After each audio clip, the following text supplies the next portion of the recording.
Lagay mo dito yung pangalan ko, yung pangalan ni Bishop Joey, dire-diretsuhin mo. Pinakamatutuntun mo, yung Santo Papa ngayon. O wag kang tumigil doon, diretsuhin mo pa rin yan. Wag kang liliko, wag kang lilis. Sino pinakatutumbukin mo? This is San Pedro. Walang sino mang simbahan o sekta ang kayang makapagsabi na ganyan sila.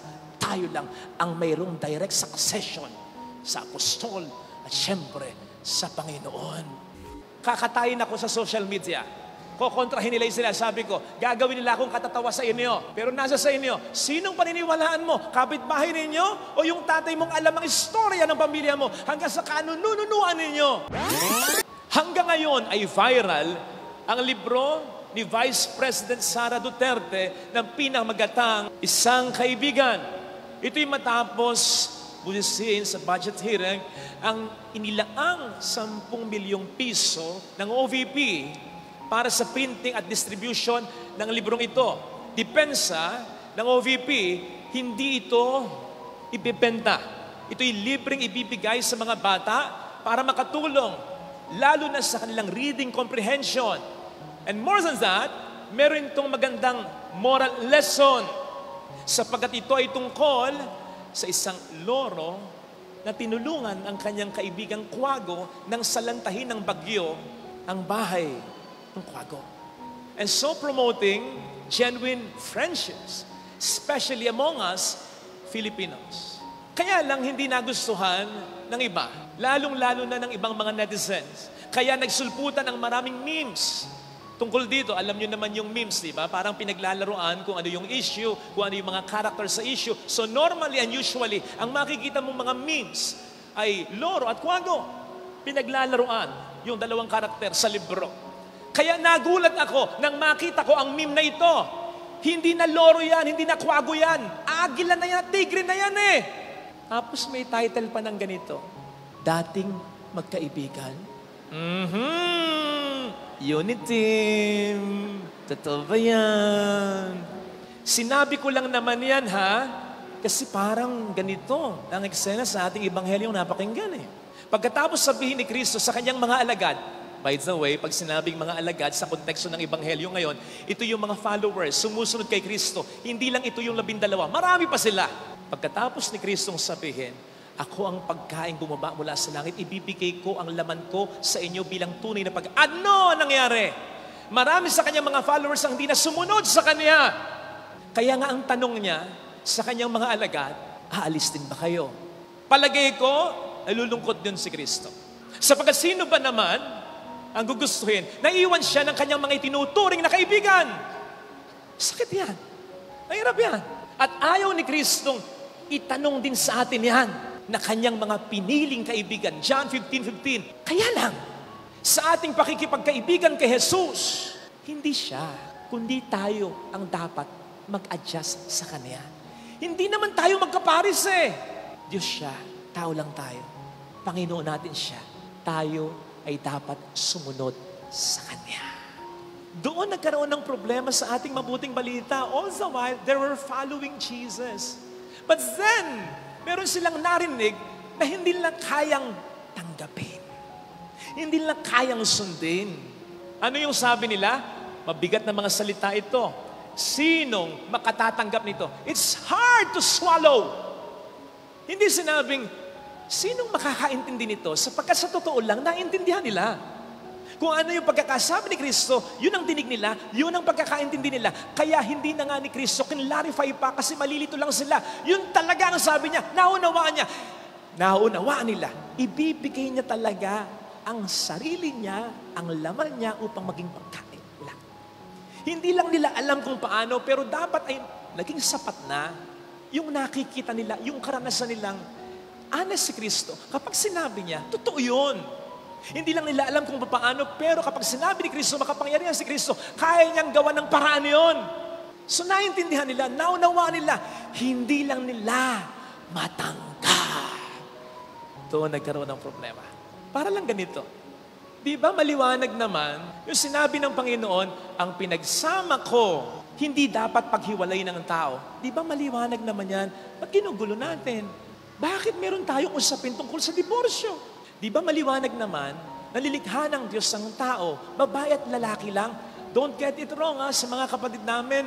Okay lang yung expression kung iba yung preference nyo. Kaya lang, huwag namang ipilit na lalaki ka kung talagang babae ka. Huwag ipilit na babae ka kung talagang lalaki ka. Ibang usapan. Huwag nating paguluhin. Di ba maliwanag naman yung utos na igalang mo ang mga magulang mo? Bakit nagiging usapin pa ang paggalang sa magulang? Di ba given na yan? Hindi naman sinabing igalang mo kung kagalang-galang lang. Ibig sabihin, igalang mo kahit hindi kagalang-galang. Huwag mo sundin, pero igalang mo pa rin. Huwag mawawala ang paggalang sa magulang. Simple yan. Bakit ang dami nating dahilan? Sinasabi at maliwanag din naman na ang bata sa sinapupunan dapat ng igalang sapagkat mahalagang buhay na yan. Anong malabo dyan? Ganyan tayo All the while, maliwanag para sa atin yan. Naintindihan natin yan, naunawaan natin yan. Pero sa oras na ito, ay sumagasa na sa ating mga personal na interes at kagustuhan, ayun, doon nagkakaroon ng problema. Kasi pinipilit natin ang ating gusto. At yun ang gustong-gusto ng diablo. It doesn't matter sa demonyo kung hindi natin siya sasambihin. Basta masigurado lang niya na ang Diyos ay hindi natin susundin. At paano niya gagawin yon? Hindi niya sasabihin sa atin, huwag mo sundin ang Diyos, sapagkat hindi natin siya susundin. Ang sasabihin niya sa atin, gawin mo ang gusto mo. Ayun, di ba? Yun tayo And then, we call it freedom. Kalayaan ang tawag natin siya. Kalayaan ba yun? Yung maging sunod-sunuran tayo sa urge natin, sa desire natin, sa emotion natin, bagamat alam natin yung totoo at dapat nating gawin. Kalayaan ba yung tawag mo sa alam mo na alam ng Diyos ang pinakamakabubuti para sa iyo? Hindi mo susundin ng Diyos, ang susundin mo, yung gusto mo, kalayaan ba yun? Hindi kalayaan yun.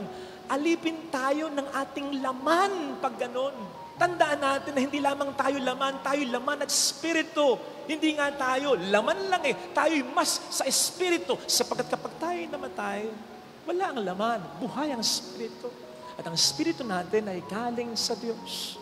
Dapat tayong sumusunod sa Diyos. Yun ang ating pinakakalikasan. Hindi ang pagiging laman.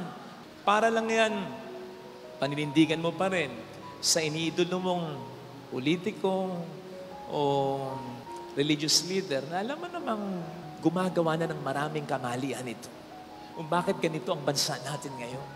Para lang yan, pagpapatuloy mo sa bisyo mo, kahit alam mo nakasasama na sa'yo. Dati, sakit ng ulo namin si Papa kasi chain smoker siya. Sinasabi namin sa kanya, huwag ka naman nigarilyo. Alam niyo, lagi yung sinasabi, ayan, nanonood siya. Vitamins ko ito Vitamins na. Kahit mag-away pa kami. O di nagkasakit. Vitamins pa?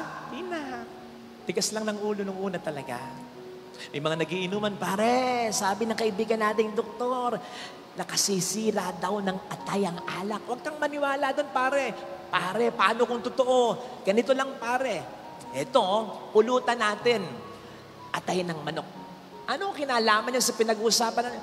Pare, kung nakasisira man ang alak ng atay, pag kinain mo yan, malilito yung alak. Kung anong atay ang sisirain niya. Tama ka pa rin.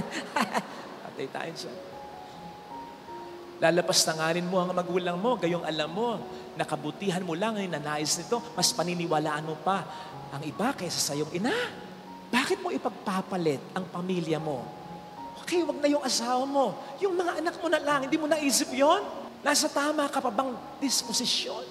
Kaya gusto ko yung picture na ito Na para bang sinasabi dyan, puso, diyan ka muna sa kulungan Huwag ka munang aalis dyan Marami tayong mga problemang naranasan dahil ikaw ang pinairal mo, hindi ako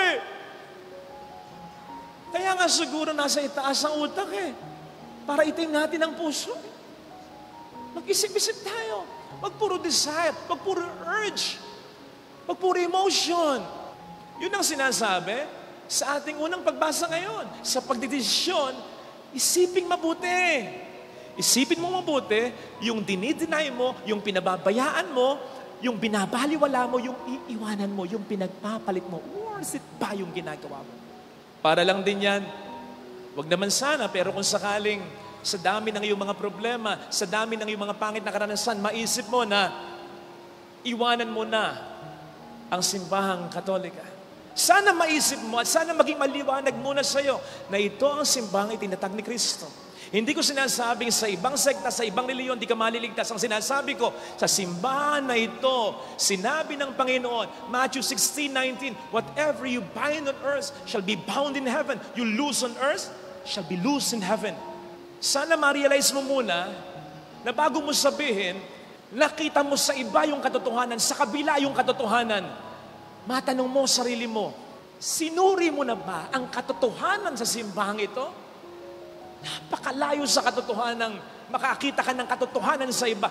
Pero hindi dito, sa simbahang tinatag ni Kristo. Sa simbahang itinatag ng nagsabing, ako ang katotohanan at siya rin ang nagtatag ng simbahang ito. Kumpleto rin tayo sa mga sakramento. Lalong-lalo na yung pinag-usapan nating pinakamahalaga nung nakaraang linggo, misa. Bagay na wala ang iba. Wala silang Eucharistia. Sapagkat ang tinapay na tinatanggap nila para sa kanila ay simbolismo lang, hindi tunay na presensya. At hindi mo rin naman masisisi. Bakit? Walang po pwedeng maging Eucharistia, walang po pwedeng maging tunay na presensya dahil wala naman din silang misa, dahil walang paring makapagmimisa. May ibang sekta, pari-parian lang yun, maniwala kayo? Saan galing yung pagkapari nun? Sino nag-ordain nun? Sino nag-ordain kay Father Fidel? Bishop Joey. Sino nag-ordain kay Bishop Joey? Lagay mo dito yung pangalan ko, yung pangalan ni Bishop Joey, dire-diretsuhin mo. Pinakamatutuntun mo, yung Santo Papa ngayon. O wag kang tumigil doon, diretsuhin mo pa rin yan. Wag kang liliko, wag kang lilis. Sino pinakatutumbukin mo? This is San Pedro. Walang sino mang simbahan o sekta ang kayang makapagsabi na ganyan sila. Tayo lang ang mayroong direct succession sa apostol at syempre sa Panginoon. At yung misang ginagawa natin ngayon, hindi ito na-imbento. Sabi ko nga sa inyo, nito na lang. Hindi ito na-imbento. Pagkalipas ng ilang daang taon, pagkatapos si Kristo. No! Ito ay hanggang noon pa. Simula pa sa mga unang Kristiyano, sa mga unang saksi kay Kristo. Mula noon hanggang ngayon, ito na ang sistema ng ating pagsamba. Hindi natin binago. Iba-iba lang ng lengguwahe, sapagkat iba't iba tayo ng lengguwahe sa iba't ibang panig ng, pero ito pa rin, hindi tayo po pwedeng magkamali dito. Nandyan pa ang mga santo, mga banal, lalong-lalo ng ating mahal na ina, na kahit anong sabihin nila, alam mo, alam ko, sa karanasan mo, sa karanasan ko, napakalaki ang naitutulong sa atin, pinagdarasal tayo, at inilalapit din tayo kay Kristo. At marami pang iba, kaya wag mong sasabihin sa akin, kapatid, pare-pareho lang naman. Hindi pare-pareho lang naman, iba tayo. Siyempre, hindi mag-a-agree yung mga hindi Katoliko. Inihahanda ko na yung sarili ko. Bukas makalawa, viral lang naman ako. Kakatayin ako sa social media. Kokontrahin nila yung sinasabi ko. Gagawin nila akong katatawa sa inyo. Pero nasa sa inyo, sinong paniniwalaan mo? Kapitbahay ninyo? O yung tatay mong alam ang istorya ng pamilya mo hanggang sa kanununuan ninyo? Sinong paniniwalaan mo? Sila na kapag nagkikita-kita, hindi naman lahat, pero kung minsan marami din naman sa kanila, na kapag nagkikita-kita sila, tayo ang pinag-uusapan nila, yung nakikita nilang kasiraan natin, yung nakikita nilang mali sa atin, na hindi naman mali para sa atin, sapagkat magkaiba lang tayo ng paniniwala, pero bakit nila tayo pinag-uusapan? O tayo ang paniniwalaan mo, na kapag nagkikita-kita, hindi natin sila pinag-uusapan, hindi dahil wala tayong pakialam sa kanila, kundi dahil sila ay ating iginagalang. Hindi natin sila pinag-uusapan. Ngayon lang. Nagkataon lang. Kasi para makita niyo kaibahan. Sinong paniniwalaan mo? Sila na sumulpot lang mga 600 years ago? Pero kahit 600 years ago lang, iba-iba na sila ngayon. Kung sino-sinong grupo na sila ngayon. Libo-libo na sila ngayon. Ang ibig ko sabihin, iba't ibang tumpok, iba't ibang reliyon, iba't ibang miyembro na. Galing lamang sa isa. Yun ba ang totoo? Yun ba ang tama? Di ba't ang totoo hindi dapat nagbabago? Kung totoo, yung pinaniligan ng isa, dapat mula noon hanggang ngayon, yun pa rin sila. Hindi sila dapat nagkawatak-watak. Hindi sila dapat nagkakaiba-iba ng interpretasyon sa Biblia. Sila ba ang paniniwalaan mo? O tayo, na 2,000 taon nang mahigit pa. Mula noon hanggang ngayon, ito ang ating pananampalataya, ito ang ating liturhiya, ito ang ating paniniwala, ito ang ating interpretasyon sa Biblia. Sinong paniniwalaan? Hindi ko naman sinasabi na perpekto ang mga miyembro. Hindi eh. Alam mo na mayroong mga Katoliko, may katok na may liku-liku pa. Pero walang kinalaman doon ang mga aral at turo sa atin ng ating Panginoong Jesucristo. Walang kinalaman doon. At kahit na may ganon, hindi mo pa rin mabubura ang katotohanan na ito ang simbahang itinatag ni Kristo. At yun ay dapat na maging malaking dahilan na ng pananatili mo. Yun ang sasayangin mo kung aalis ka sa simbahang ito. Tingnan po ninyo si Pedro. Akala ba ninyo lahat maliwanag na sa kanya? Lahat tanggap na niya? I don't think so. Grasya yung sinabi niya. Ikaw ang Kristo, kaya mananatili ako dito. Kasi ikaw ay nandito. Grasya yon. Hindi pa rin lahat maliwanag at katanggap-tanggap sa kanya ang magiging prueba. Magkakamali pa rin siya. Si Kristo ay itatatwa niya, hindi lang makaisa, kundi makatatlong ulit pa. Pero anong sabi niya?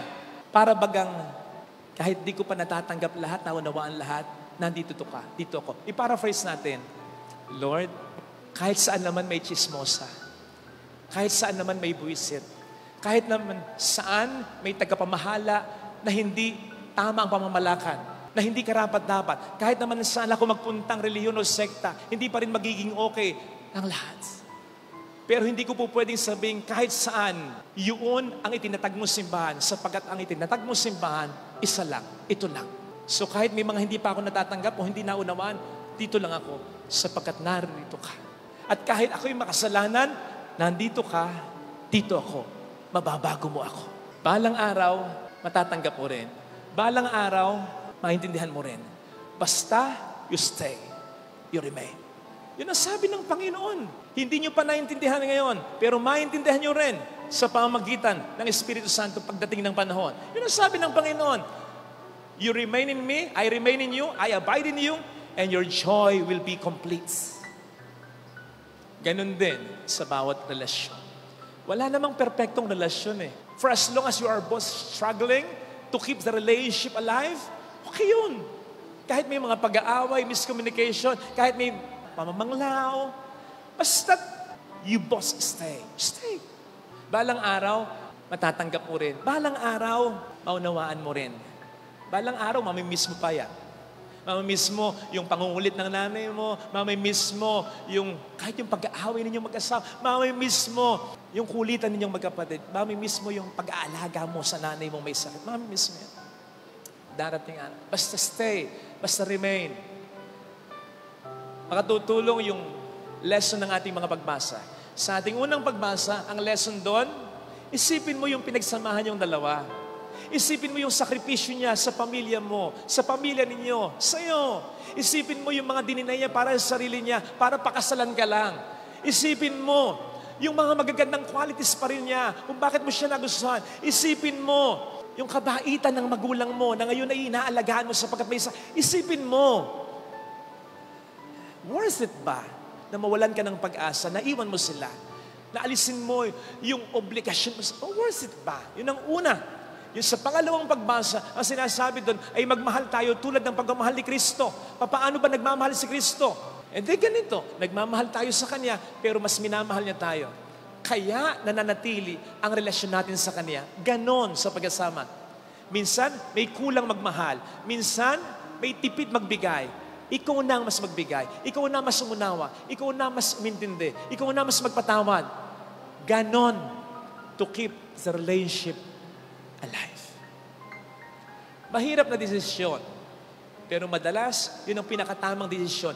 Lalong-lalo na sa mga relasyon na ibinigay sa atin ng Panginoon. And when you do that, when it happens, sinisigurado ko sa iyo, hindi lang mananatili yung relasyon, hindi ka pa makakalimutan ng tao pag gano'n. Napansin niyo po ba, hindi naman na binanggit sa Biblia, yung pangalan ng mga umalis na alagad ni Kristo. Sinong pinangalanan? Ito yung 12, kasama pa si Judas. Pero later on, hindi na rin pinangalanan si Judas. Pinalitan na ang kanyang pangalan. Ibig sabihin, pinalitan na siya. Bakit? Nakasama lang siya sa una, sa huli hindi na. Tingnan po ninyo yung mga apostol natin, yung mga ribulto sa labas. 12 yan, pero wala si Judas yan. Ang ipinalit natin sa San Pablo na. Bakit? Sapagkat sa buhay ganon. Pwede mong makalimutan yung kasama mo doon sa una lang.